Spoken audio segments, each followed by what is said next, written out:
कपिध्वज अर्जुन ने मोर्चा बांधकर डटे हुए धृतराष्ट्र संबंधियों को देखकर उस शस्त्र चलने की तैयारी के समय धनुष उठाकर ऋषिकेश श्री कृष्ण महाराज से ये वचन कहा, हे अच्युत, मेरे रथ को दोनों सेनाओं के बीच में खड़ा कीजिए। इसके बाद पृथापुत्र अर्जुन ने उन दोनों ही सेनाओं में स्थित ताऊ चाचों को, दादों परदादों को, गुरुओं को, मामाओं को, भाइयों को, पुत्रों को, पौत्रों को तथा मित्रों को, ससुरों को और सुहृदों को भी देखा।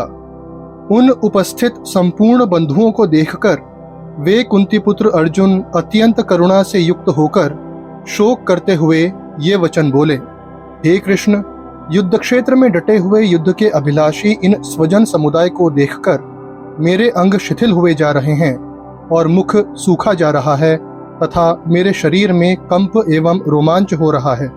हाथ से गांडीव धनुष गिर रहा है और त्वचा भी बहुत जल रही है तथा मेरा मन भ्रमित सा हो रहा है और मैं खड़ा रहने को भी समर्थ नहीं हूँ। हे केशव, मैं लक्षणों को भी विपरीत ही देख रहा हूँ तथा युद्ध में स्वजन समुदाय को मारकर कल्याण भी नहीं देखता। हे कृष्ण, मैं न तो विजय चाहता हूँ और न राज्य तथा सुखों को ही। हे गोविंद, हमें ऐसे राज्य से क्या प्रयोजन है अथवा ऐसे भोगों से और जीवन से भी क्या लाभ है। हे मधुसूदन, मुझे मारने पर भी अथवा तीनों लोकों के राज्य के लिए भी मैं इन सबको मारना नहीं चाहता। फिर पृथ्वी के लिए तो कहना ही क्या है। यदि मुझ शस्त्र रहित एवं सामना न करने वाले को शस्त्र हाथ में लिए हुए धृतराष्ट्र के पुत्र रण में मार डालें तो वो मारना भी मेरे लिए अधिक कल्याणकारक होगा। रणभूमि में शोक से उद्विग्न मन वाले अर्जुन इस प्रकार कहकर बाण सहित धनुष को त्याग कर रथ के पिछले भाग में बैठ गए। उस प्रकार करुणा से व्याप्त और आंसुओं से पूर्ण तथा व्याकुल नेत्रों वाले शोक युक्त उस अर्जुन के प्रति भगवान मधुसूदन ने ये वचन कहा, हे अर्जुन, तुझे इस असमय में ये मोह किस हेतु से प्राप्त हुआ? क्योंकि ये न तो श्रेष्ठ पुरुषों द्वारा आचरित है, न स्वर्ग को देने वाला है और न कीर्ति को करने वाला ही है। इसलिए हे अर्जुन, नपुंसकता को मत प्राप्त हो, तुझमें ये उचित नहीं जान पड़ती। हे परंतप, हृदय की तुच्छ दुर्बलता को त्याग कर युद्ध के लिए खड़ा हो जा। जिनके प्राण चले गए हैं और जिनके प्राण नहीं गए हैं, उनके लिए भी पंडित जन शोक नहीं करते। न तो ऐसा ही है कि मैं किसी काल में नहीं था, तू नहीं था अथवा ये राजा लोग नहीं थे, और न ऐसा ही है कि इससे आगे हम सब नहीं रहेंगे। हे कुंती पुत्र, सर्दी, गर्मी और सुख दुख को देने वाले इंद्रिय और विषयों के संयोग तो उत्पत्ति विनाशशील और अनित्य हैं। इसलिए हे भारत, उनको तू सहन कर। ये आत्मा अव्यक्त है, ये आत्मा अचिंत्य है और ये आत्मा विकार रहित कहा जाता है। इससे हे अर्जुन, इस आत्मा को उपर्युक्त प्रकार से जानकर तू शोक करने को योग्य नहीं है, अर्थात तुझे शोक करना उचित नहीं। यदि तू इस आत्मा को सदा जन्मने वाला और सदा मरने वाला भी मानता हो, तो भी हे महाबाहो, तू इस प्रकार शोक करने को योग्य नहीं है, क्योंकि इस मान्यता के अनुसार जन्मे हुए की मृत्यु निश्चित है और मरे हुए का जन्म निश्चित है। इससे भी इस बिना उपाय वाले विषय में तू शोक करने को योग्य नहीं है। जय पराजय, लाभ हानि और सुख दुख को समान समझकर उसके बाद युद्ध के लिए तैयार हो जा। इस प्रकार युद्ध करने से तू पाप को नहीं प्राप्त होगा। तेरा कर्म करने में ही अधिकार है, उसके फलों में कभी नहीं। इसलिए तू कर्मों के फल का हेतु मत हो तथा तेरी कर्म न करने में भी आसक्ति न हो। तू आसक्ति को त्याग कर तथा सिद्धि और असिद्धि में समान बुद्धि वाला होकर योग में स्थित हुआ कर्तव्य कर्मों को कर। समत्व ही योग कहलाता है। जो पुरुष संपूर्ण कामनाओं को त्याग कर ममता रहित, अहंकार रहित और स्पृहा रहित हुआ विचरता है, वही शांति को प्राप्त होता है। हे अर्जुन, ये ब्रह्म को प्राप्त हुए पुरुष की स्थिति है। इसको प्राप्त होकर योगी कभी मोहित नहीं होता और अंतकाल में भी इसी ब्राह्मी स्थिति में स्थित होकर ब्रह्मानंद को प्राप्त हो जाता है। कोई भी मनुष्य किसी भी काल में क्षण मात्र भी बिना कर्म किए नहीं रहता, क्योंकि सारा मनुष्य समुदाय प्रकृति जनित गुणों द्वारा परवश हुआ कर्म करने के लिए बाध्य किया जाता है।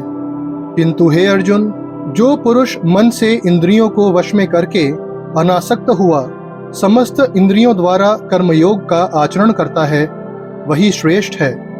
तू शास्त्र विहित कर्तव्य कर्म कर, क्योंकि कर्म न करने की अपेक्षा कर्म करना श्रेष्ठ है, तथा कर्म न करने से तेरा शरीर निर्वाह भी सिद्ध नहीं होगा।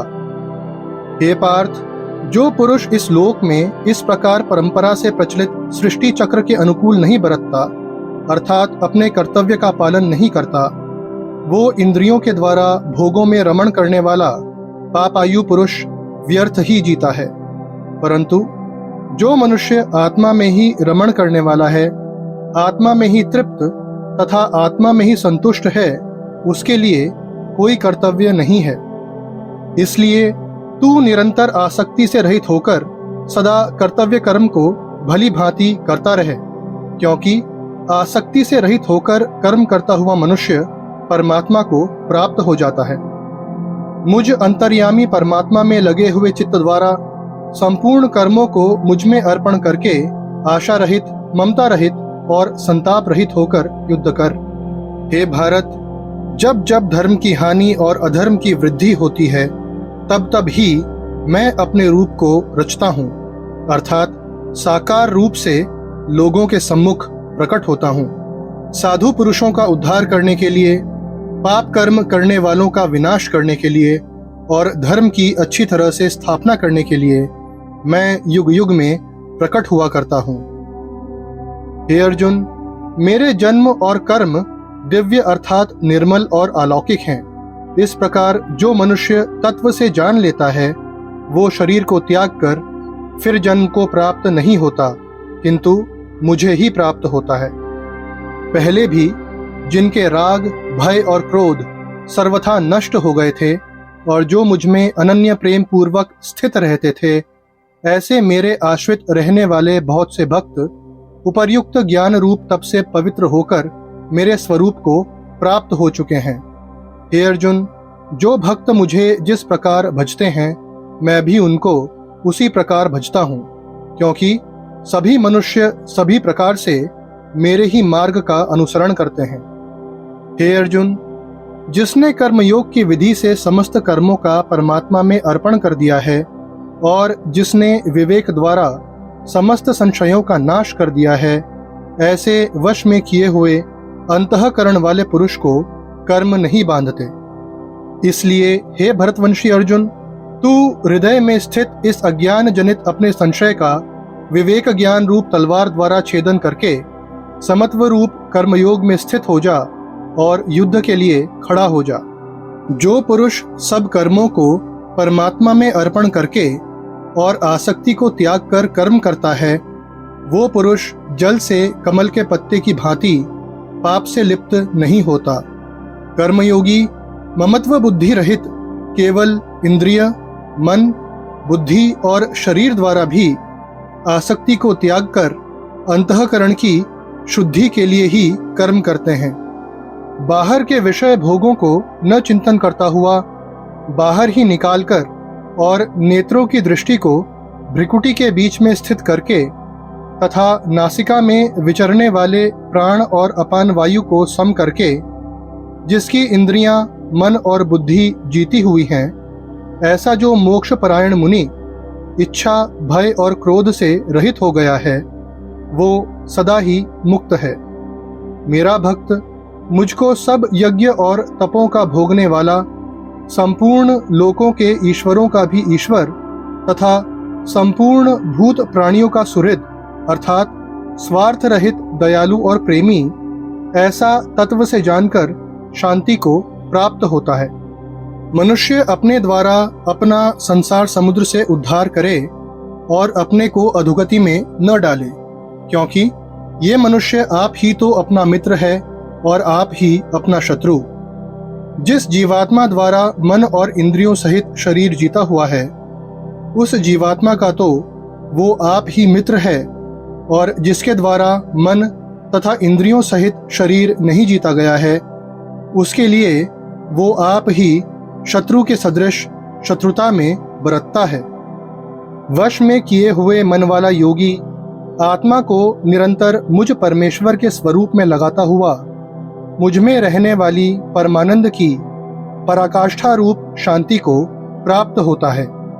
जो पुरुष संपूर्ण भूतों में सबके आत्मरूप मुझ वासुदेव को ही व्यापक देखता है और संपूर्ण भूतों को मुझ वासुदेव के अंतर्गत देखता है, उसके लिए मैं अदृश्य नहीं होता और वो मेरे लिए अदृश्य नहीं होता।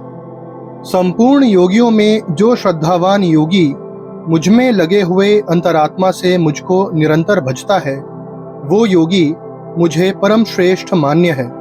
हे अर्जुन, संपूर्ण भूत प्रकृतियों से ही उत्पन्न होने वाले हैं और मैं संपूर्ण जगत का प्रभव तथा प्रलय हूँ, अर्थात संपूर्ण जगत का मूल कारण हूँ। हे धनंजय, मुझसे भिन्न दूसरा कोई भी परम कारण नहीं है। ये संपूर्ण जगत सूत्र में सूत्र के मणियों के सदृश मुझ में गुथा हुआ है। हे अर्जुन, मैं जल में रस हूँ, चंद्रमा और सूर्य में प्रकाश हूँ, संपूर्ण वेदों में ओंकार हूँ, आकाश में शब्द और पुरुषों में पुरुषत्व हूँ। मैं पृथ्वी में पवित्र गंध और अग्नि में तेज हूँ तथा संपूर्ण भूतों में उनका जीवन हूँ और तपस्वियों में तप हूँ। हे अर्जुन, तू संपूर्ण भूतों का सनातन बीज मुझको ही जान। मैं बुद्धिमानों की बुद्धि और तेजस्वियों का तेज हूँ। हे भरतश्रेष्ठ, मैं बलवानों का आसक्ति और कामनाओं से रहित बल अर्थात सामर्थ्य हूँ और सब भूतों में धर्म के अनुकूल अर्थात शास्त्र के अनुकूल काम हूँ। और भी जो सत्वगुण से उत्पन्न होने वाले भाव हैं और जो रजोगुण से तथा तमोगुण से उत्पन्न होने वाले भाव हैं, उन सबको तू मुझसे ही होने वाले हैं ऐसा जान, परंतु वास्तव में उनमें मैं और वे मुझ में नहीं हैं। जो मेरे शरण होकर जरा और मरण से छूटने के लिए यत्न करते हैं, वे पुरुष उस ब्रह्म को, संपूर्ण अध्यात्म को, संपूर्ण कर्म को जानते हैं। जो पुरुष अधिभूत और अधिदैव के सहित तथा अधियज्ञ के सहित सबका आत्मरूप मुझे अंतकाल में भी जानते हैं, वे युक्त चित्त वाले पुरुष मुझे जानते हैं अर्थात प्राप्त हो जाते हैं। जो पुरुष अंतकाल में भी मुझको ही स्मरण करता हुआ शरीर को त्याग कर जाता है, वो मेरे साक्षात स्वरूप को प्राप्त होता है, इसमें कुछ भी संशय नहीं है। इसलिए हे अर्जुन, तू सब समय में निरंतर मेरा स्मरण कर और युद्ध भी कर। इस प्रकार मुझ में अर्पण किए हुए मन बुद्धि से युक्त होकर तू निसंदेह मुझको ही प्राप्त होगा। सब इंद्रियों के द्वारों को रोककर तथा मन को हृदय में स्थिर करके फिर उस जीते हुए मन के द्वारा प्राण को मस्तक में स्थापित करके परमात्म संबंधी योग धारणा में स्थित होकर जो पुरुष ओम इस एक अक्षर रूप ब्रह्म को उच्चारण करता हुआ और उसके अर्थ स्वरूप मुझ निर्गुण ब्रह्म का चिंतन करता हुआ शरीर को त्याग कर जाता है, वो पुरुष परम गति को प्राप्त होता है। क्रतु मैं हूँ, यज्ञ मैं हूँ, स्वधा मैं हूँ, औषधि मैं हूँ, मंत्र मैं हूँ, घृत मैं हूँ, अग्नि मैं हूँ और हवन रूप क्रिया भी मैं ही हूँ। इस संपूर्ण जगत का धाता अर्थात धारण करने वाला एवं कर्मों के फल को देने वाला पिता, माता, पितामह, जानने योग्य पवित्र ओंकार तथा ऋग्वेद, सामवेद और यजुर्वेद भी मैं ही हूँ। प्राप्त होने योग्य परम धाम, भरण पोषण करने वाला, सबका स्वामी, शुभाशुभ का देखने वाला, सबका वास स्थान, शरण लेने योग्य, प्रत्युपकार न चाहकर हित करने वाला, सबकी उत्पत्ति प्रलय का हेतु, स्थिति का आधार, निदान और अविनाशी कारण भी मैं ही हूँ। मैं ही सूर्य रूप से तपता हूँ, वर्षा का आकर्षण करता हूँ और उसे बरसाता हूँ। हे अर्जुन, मैं ही अमृत और मृत्यु हूँ और सत असत भी मैं ही हूँ। देवताओं को पूजने वाले देवताओं को प्राप्त होते हैं, पितरों को पूजने वाले पितरों को प्राप्त होते हैं, भूतों को पूजने वाले भूतों को प्राप्त होते हैं और मेरा पूजन करने वाले भक्त मुझको ही प्राप्त होते हैं। इसलिए मेरे भक्तों का पुनर्जन्म नहीं होता।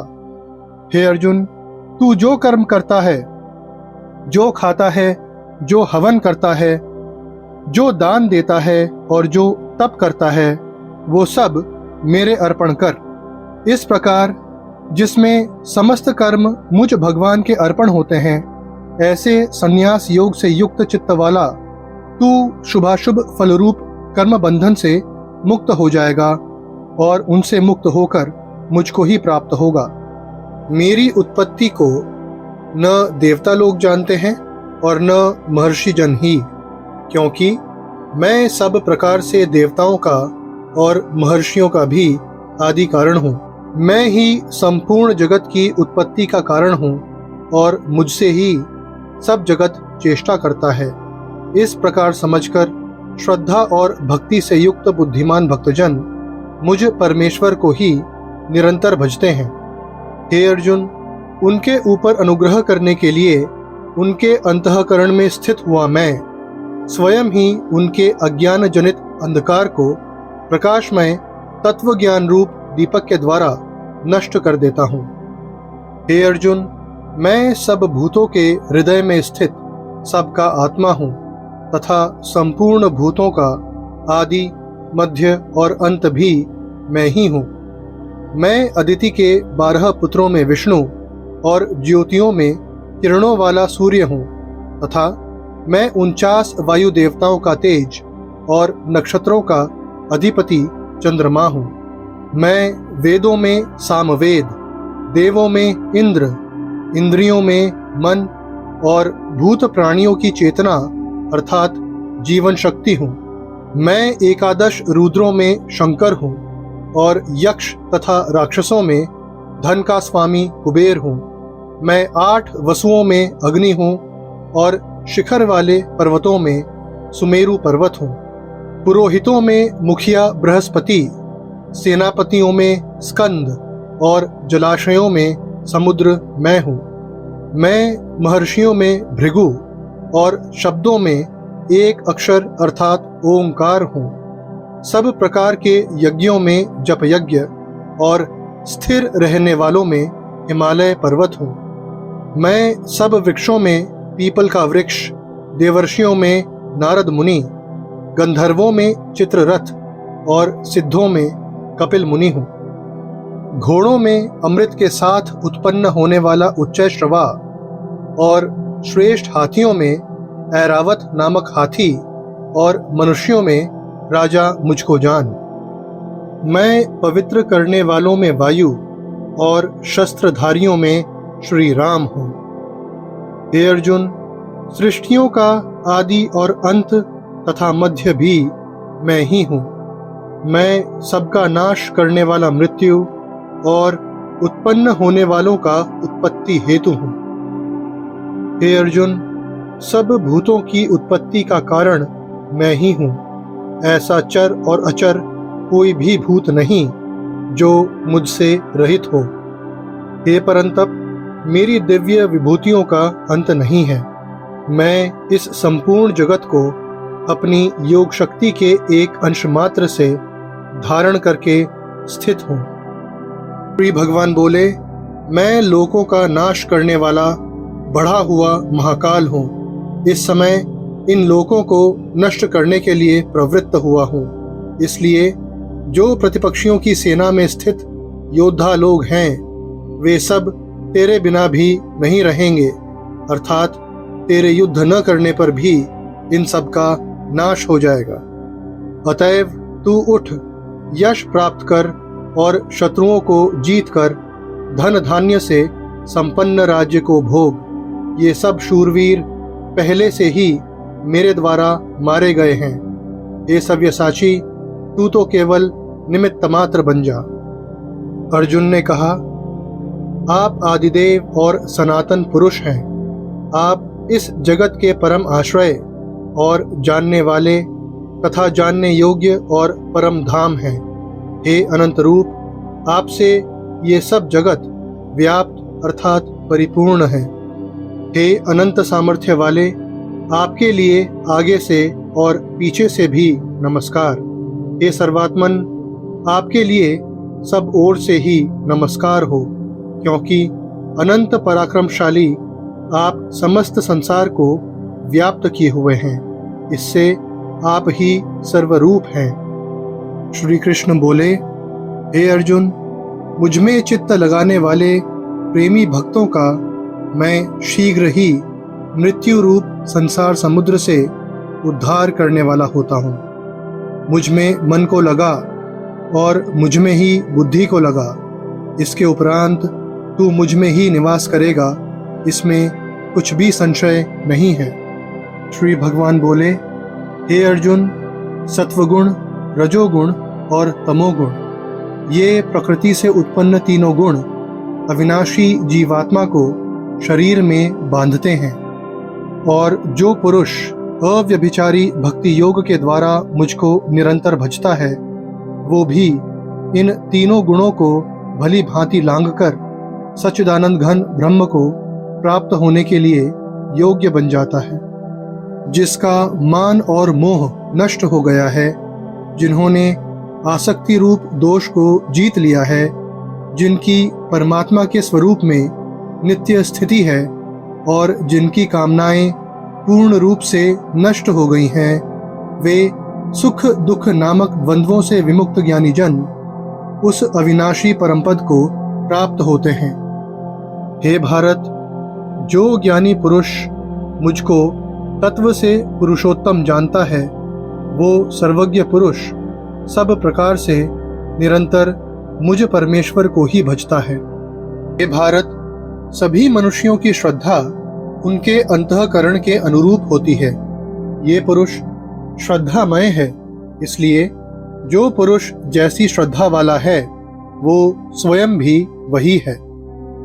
सात्विक पुरुष देवों को पूजते हैं, राजस पुरुष यक्ष और राक्षसों को, तथा अन्य जो तामस मनुष्य हैं, वे प्रेत और भूतगणों को पूजते हैं।